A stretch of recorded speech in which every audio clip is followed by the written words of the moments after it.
যেখানে খাওয়া দাওয়া সেখানে ইন্দুলেখা। হরে কৃষ্ণ, সবাই কেমন আছেন? আশা করি ভালো আছেন। আমি ইন্দুলেখা আজকে আপনাদের সাথে শেয়ার করব আমার বরের আমেরিকা প্রবাসী বান্ধবীর বাড়িতে স্পেশাল নেমন্তন্ন। তো তারাও আমাদের মতো ভক্ত, তাদের বাড়িতেও প্রসাদের আয়োজন করা হয়েছিল। প্রথমেই চলে গেছিলাম স্টলে গিয়ে ফুচকা, পকোড়া আর জিলিপি খেয়ে পেট ভরিয়ে ফেলেছি। দেখুন, খাওয়ার জন্যই ইন্দুলেখা। অনেকেই জিজ্ঞাসা করেন যে আপনার পেজে কি শুধু খাওয়ার ভিডিওই দেখব? হ্যাঁ, একদম সত্যি কথা। আমি এখানে রান্নাবান্নার খাওয়া দাওয়ার ভিডিওই দিয়ে থাকি। আমি এখানে কোনো রকমের প্রচার করি না। সুতরাং যারা আমাকে একটু ভালোবেসে জ্ঞান দেন তাদেরকে সশ্রদ্ধ প্রণাম, বাট ক্ষমা করবেন। আমি কিন্তু খাওয়া দাওয়া নিয়েই ভিডিও করি, সুতরাং এটাই আমার ফার্স্ট কন্টেন্ট। তারপরে বাকি জিনিস কিন্তু সেকেন্ড। তো ছিল দেবাংশের জন্মদিন, তার আর একটা নাম আছে নিতাই প্রেম। এখানে কীর্তনের জন্য এসেছিল আমাদের পরম পূজ্য কমল গোপাল প্রভু, যিনি কীর্তন কিং নামেও পরিচিত। এই যে দেখুন, দাদুর কোলের নাতি, তারই জন্মদিন। আমরা সবাই মিলে এত মজা করেছি, বিশ্বাস করুন। পুরো অনুষ্ঠান নেচে কুদে আমরাই ফাটিয়ে দিয়েছি। আসলে যারা ভক্ত সঙ্গ করে, ভালোবাসে, তাদের কাছে কীর্তনের মাহাত্ম্য নতুন করে জানাতে হবে না। তো আমার ছিল ওই বাড়িতেই কেকের অর্ডার। কেমন কেক বানিয়েছিলাম সেটা তো গত ভিডিওতে দেখেইছি, আর যারা দেখেননি তারা অবশ্যই কিন্তু ভিডিওটা দেখে নেবেন। আমি ভোগ যখন নিয়ে যাচ্ছিলাম ভাবলাম আপনাদের সাথেও শেয়ার করি কী কী আয়োজন আছে।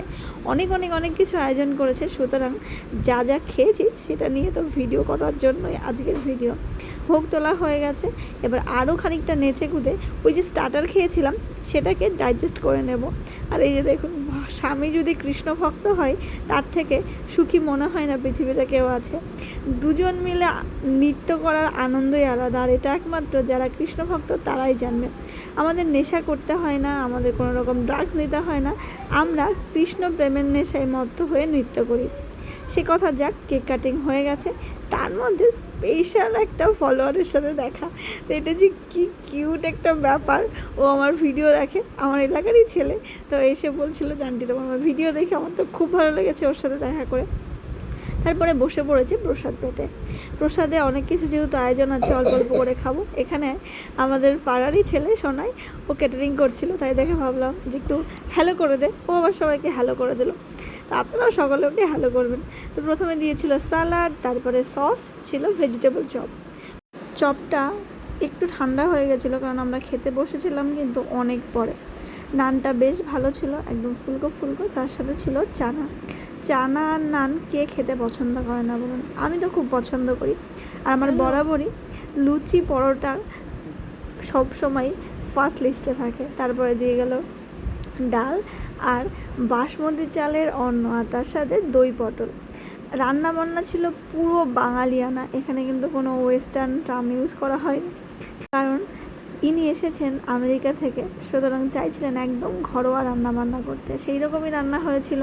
তারপরে দিয়ে গেল ময়দার সবজি, পনির। আমি পনির একটাই নিয়েছিলাম, কিন্তু কী পনির বানিয়েছিল আমি জানি না রান্নার কারা ছিল দায়িত্বে। রান্নাবান্না ওভারঅল মানে কি বলবো, মাইল্ড একটা টেস্ট। তার সাথে ছিল চাটনি, পাঁপড়, মিষ্টি, পায়েস, রসগোল্লা, যেটা আমি ভালোবেসে আমার বরের পাতে তুলে দিয়েছি। এই ছিল আজকের খাওয়া দাওয়া, এই ছিল আয়োজন। আপনারাও আমাকে নেমন্তন্ন করুন আর বসে প্রসাদ পান।